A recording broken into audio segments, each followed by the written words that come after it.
Welcome everyone to the May Sonophilia Salon. My name is Matthias Röder, I'm the host, and with me is Michael Elling of Elling International. Hello, Matthias. Nice to be here. Thanks very much.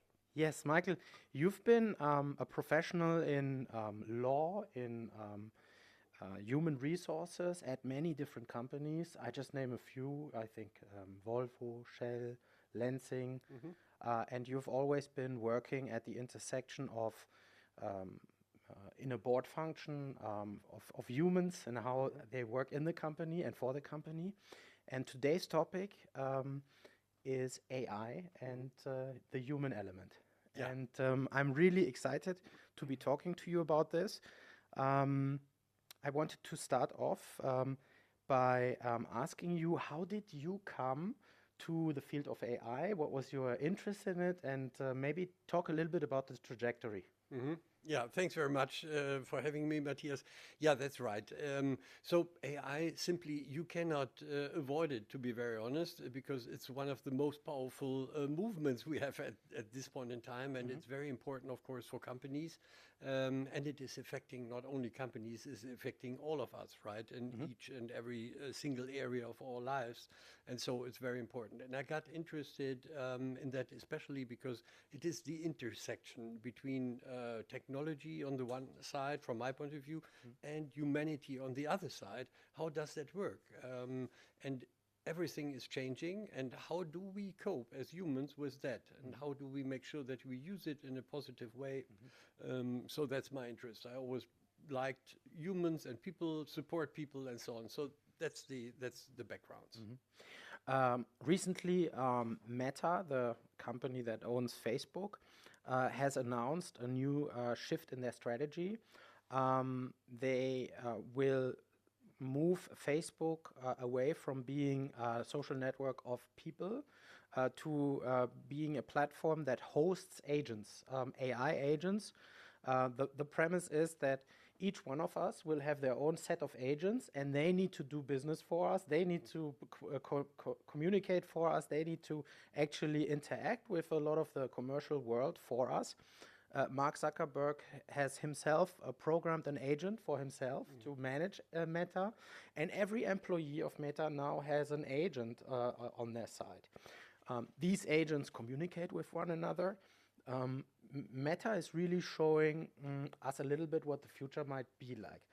Do you agree with their approach that humans and AI will work together in companies and everyone will have the AI agent? Or do you think AI will be more like a specialist's kind of situation that you ask only for specific jobs like coding or doing, the accounting, things like that?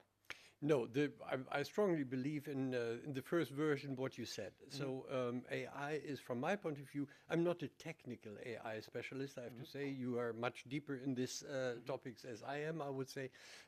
But of course, in our company as well, we are following the developments, and I know that development of Meta, and I fully agree with this, to be honest, because it makes AI and agents useful for humans at the end of the day. And so that is the idea. That is development. That is the development of this idea, and I fully agree with that because that is the right purpose. But what is very important is, from my point of view, how do we deal with that as humans, right? And so we have a very strong technical development, but on the other side, so to say, how do we deal as humans with that? What does that mean for us, for example, in companies, in leadership? How do we deal with agents and humans on the same side, right? Alongside. At the same time, how do we make sure that we have a positive human aspect still, that we get positive results for the humans at the end of the day? Because many people, as you know, are fearing as well about their jobs, for example, and about the future. And how do we make it happen that we have a positive future with all these technical developments? So that is what interests me from the human side, so to say. And what are some of the approaches to managing this problem that you currently see, that or where you think we need to put in more effort to develop this further? Yeah.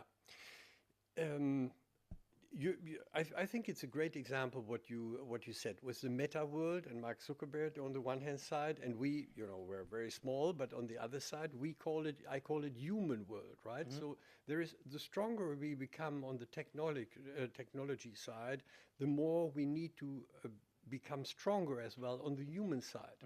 Because at this point in time, I see it more in the way that we have technology is more reducing a little bit humanity, human leadership as well, how to deal with leadership, guiding people in a area where you have a lot of individualization of the people. So the more we get this technology power, we need as well to be more human on the other side, and to make sure that we get these human effects. And how do we do that concretely?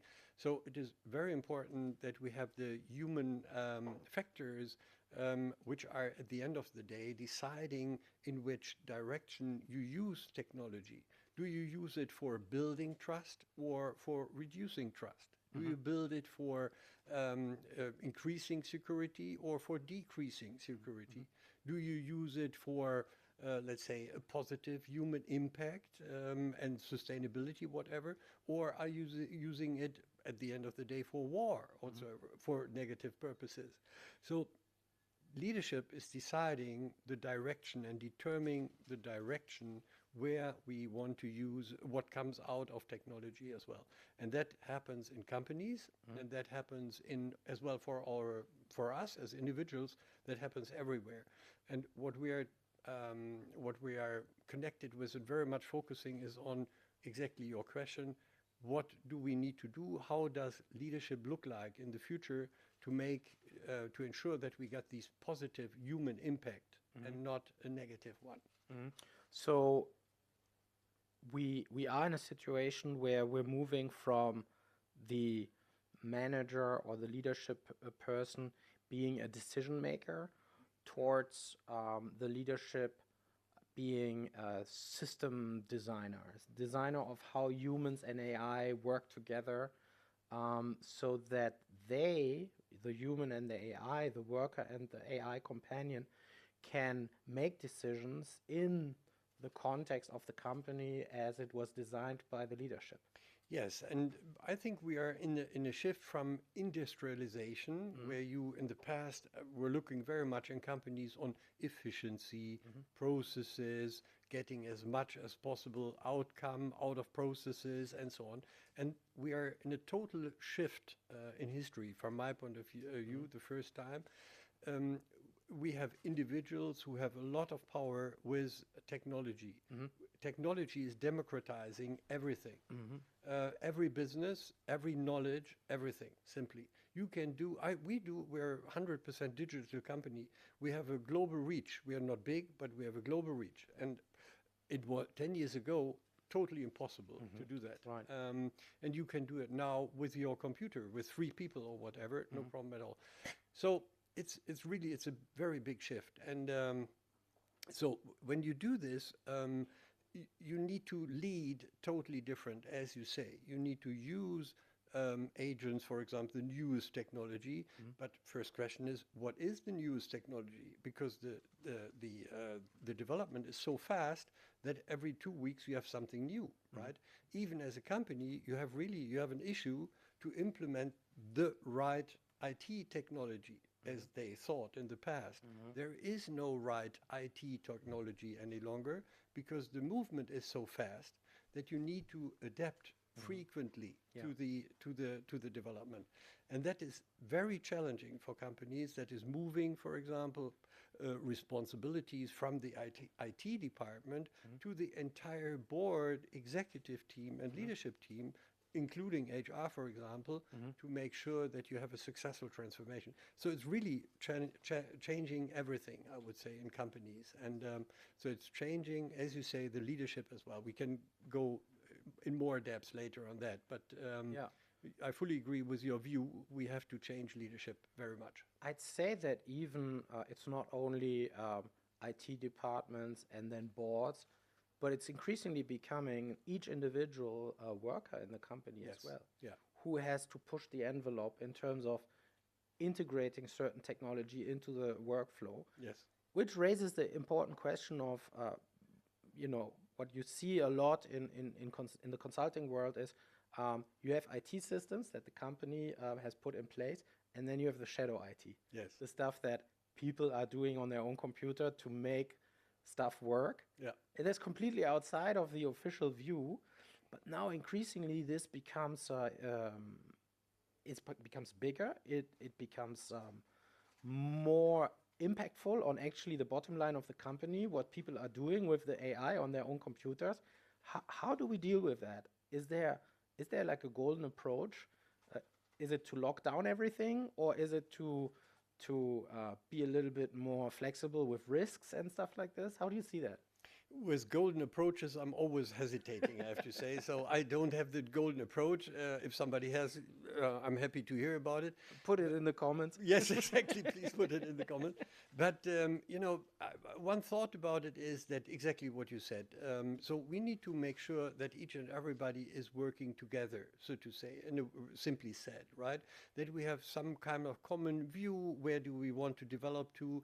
That, for example, teamwork, this old word of teamwork becomes more important as it ever was in the past. Mm-hmm. Because you need to make sure that the people who are empowered by technology and can use all the newest technology for free, more or less, and they definitely use it, as you say, of course, so they can use the shadow technology and do it. How do we make sure that they use it for the purpose of the company? And in the past, you would have written long books with a lot of information and how the people need to deal and what they need to do with the IT technology, so to say. You can forget doing it. Guidelines. Nobody's reading it even if you do it that way. You need to trust. You need to lead the people differently. You need to make sure that they follow you, that they follow your leadership, that they work together, that they see a positive purpose and impact on what they are doing. And that is a total change in leadership. So the human qualities become even more important. The more, as I said before, the more technology powerful we become, the more humanity we need in leadership. I'd like to talk about this aspect of technology versus humanity and challenge that a little bit with an example. When you look at how people are using chatbots like ChatGPT and Claude, the number one use case that Claude has published this a year ago, the number one use case they see is actually education. So people asking questions about factual things, helping them with homework, schoolwork, and so on. And then number two is personal tutoring. And to the point where I think they are a little hesitant to say that, but we're crossing the border into therapy. And so it seems that a lot of these chatbots, they actually bring to the table a quality that seems to be very enticing for humans, maybe even mimicking a human element. Is it maybe the case that the technology sometimes is more human than the humans you work with in a company? Or is there really a fundamental difference between the two modes of interacting? Yeah, I think that's an interesting question, but I would not believe that technology is more human, but it helps very much humans. So technology is, from my point of view, clearly more, let's say, intelligence, so to say, from an intellectual perspective, but not from a human perspective, not from a feeling perspective, emotional perspective, not from art, for example, and so on. So technology is technology. It is not human, and that is exactly where the difference comes in. Human leadership should build on trust, should build on, let's say, courage, should build on responsibility, should build on, of course, very important that you respect people, number one, so to say. So these kind of things. Then you create followers, you create people who follow you even without reading any handbook, which is 100 pages long, right? And they work in more or less in the same direction, because they love it to do it. They see the meaning of it, and that is the idea. And the great coincidence is that the people as well get some positive effect out of that. That is exactly what you say, that they use the technology for their own positive purpose, but as well for the positive purpose of the company, which is in line with their personal development. So if you combine this and make sense for the people and for the company, you have exactly human leadership, as I understand it, and you get as well, and that is very important for companies, you get a competitive edge. The more important, the more we have technology powerful, also the more humanity we need in companies to strengthen the competitive, human competitive edge. At the end of the way, you will win as a company if you have the strongest human competitive edge, not if you have the strongest technological solution, because there is no the strongest technological solution any longer. It is fast development, but what you can have is a totally different competitive footprint, a human competitive footprint, and that makes you more successful, as every technology, every competitor has as well.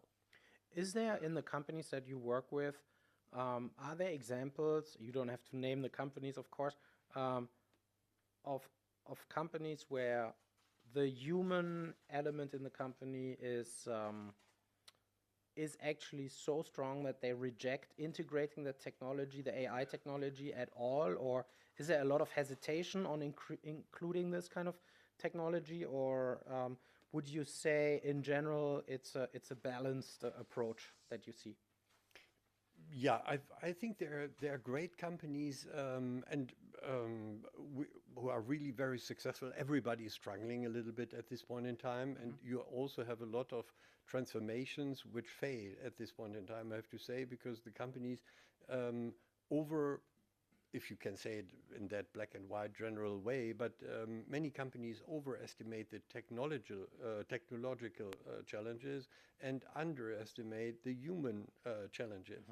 In the past, it was already that a successful transformation you get if you focus on the soft power. If you make it happen that the people agree with what you're doing, if they follow you, if they agree with the transformation. And if you were not able to achieve this, it was not successful. You can have the best strategy. At the end of the day, the people can be intellectually convinced that this is right, but if they don't feel it, and if they don't think that is positive for them and for the company, they don't follow. And that was already in the past. Technology is increasing this need for humanity very much, because with this, as I said before, the technological solution everybody has, but this human power not everybody has. And there are great companies, and they are more and more understanding that way, in a way, but they are struggling very much. Many companies are struggling with transformation processes. From my personal, I don't have a statistic. There are statistics, they're talking about 75% of transformations are failing. That was already in the past. There is nothing new.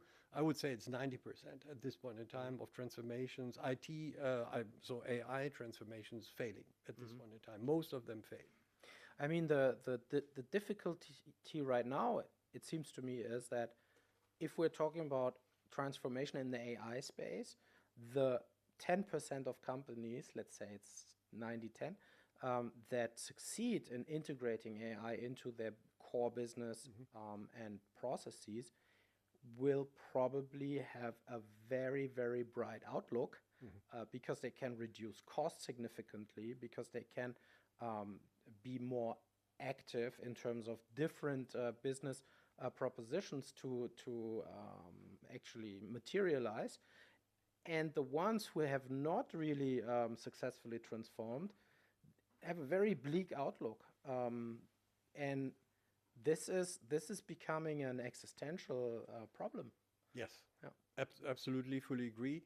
And what is very important, the companies need to move now, because that's this window you have now, or it is closed. And if they don't use it in the right way now, the competitors, the ones you mentioned, are far out. And they are very much faster because they can use the technology and the human factor. And that is, of course, as we all know, it's speeding up. The transformation is really very, very fast, accelerating every day, I would say. And so to be able to compete again later with a new innovation or whatever will be very challenging. So it is very important that that the companies understand it now, and that they act in the right way and implement it in the right way as well. Our audience is very diverse. We have entrepreneurs, we have scientists, we have people who manage big companies, people who manage small companies. Could you maybe give them a hands-on tip for how to deal with this situation, that you need to move fast, that you probably also need to rethink a little bit who and how are you hiring? Do you have any concrete tips that people could employ without, having a 12-month transformation project at hand? Yeah, I think that's a good question. And but I still would take it a little bit in two, let's say, two areas. One is a little bit more technical, because I think that is very important and helpful for companies. And the other side is more emotional and human, so to say.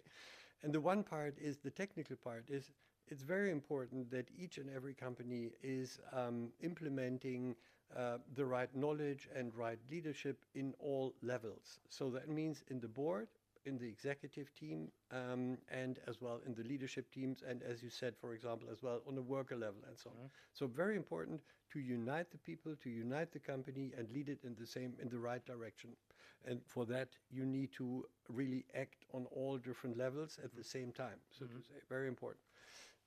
Just one hint, so to say, and then of course you have to explore exactly how to do that, and to make a profile for each and every company and whatsoever. What that means is a different story. Or like Mark Zuckerberg, have your own AI clone that everyone can talk to. Yes, exactly. Yeah, well, maybe one possibility, exactly. And that leads exactly to the other part, so the more human part. So make sure really that you have this human leadership, that you focus on trust, that you focus on these old factors, so to say, like teamwork, but do it in a smart way that the people accept it today, right? You have, for example, Gen Z and all these things, we all talked about that a lot. There are differences in the people now, and in the employees, what they expect, what they see as positive, what not. So dig into that, understand your employees, understand your people, and try to share the interest they have with your own interest, and make one good team out of that. And so I'm trying to convince you to play golf. That is one idea. If you play golf together, you need to act as a team, right? And you cannot have single players, individual players. You will never succeed, right, in a play game. Oh, really? I thought golf was an individualist It game. is, but if you play in a team, you need to win as a team, of course. Okay. And so, and I'm talking about teams, not the individual part only. And it's, look, in soccer or whatever sport, it is the same, right? So really, nowadays, the team factor is the most decisive factor, and the human factor is really decisive for the success for the companies. Just by the way, as well from my point of view, individually as well. For people making your career, building your career nowadays is very much very important, not only to look on the technical side, build your, I don't know, I use this old word, build your character, build your personality, make sure that you build your social responsibility and abilities, and that will lead your career much more than every knowledge or technology or whatever you have. Michael, you've been a member of our advisory board at the Sonophilia Foundation, and our core mission is to really promote and increase creativity in our organizations. Do you think that technologies such as AI are helping us to become more creative on a personal level, but also on an organizational level? Or is this just gonna move the baseline, and then everyone has to scramble even harder to in the end make a living. Yeah, that's why I love Sonophilia and that approach, because that is exactly the combination between, let's say, art, creativity, and on the other side, technology. And I'm a very positive minded and thinking person, and so I have the strong belief that technology will be used by humans at the end of the day and will make humans much stronger. Not in a negative way, you need to compete stronger or whatever. It is empowering us. If we use it in the right way, we will be able to solve issues, global issues we were never able to even focus on in an effective way. So I really think that AI and technology, there is much more than AI, as you know, will definitely help us in the future very much. It decides, and determining factor is humanity. If we lead with humanity, human leadership for human purposes, we get positive out of that. And the question is how to do that. If we don't do it that way, I'm not so sure. So let's decide for the positive side. There's a perfect ending, I think, for our 30 minutes, which are already over. Time flies. We have touched on many interesting aspects. I'm sure that people will have questions. They can ask them in the comments, and we will find a way for you to answer them. And we have here an audience in the room, and we're going to have a discussion with them now afterwards. But I want to thank you for taking the time and sharing your expertise, and I'm looking forward to doing another conversation maybe in a year from now and take stock, where are we in terms of human and AI leadership. Thank you very much. Thank you very much, Matthias. I'm looking forward to that. Yes, thank you. Thanks. Thank you.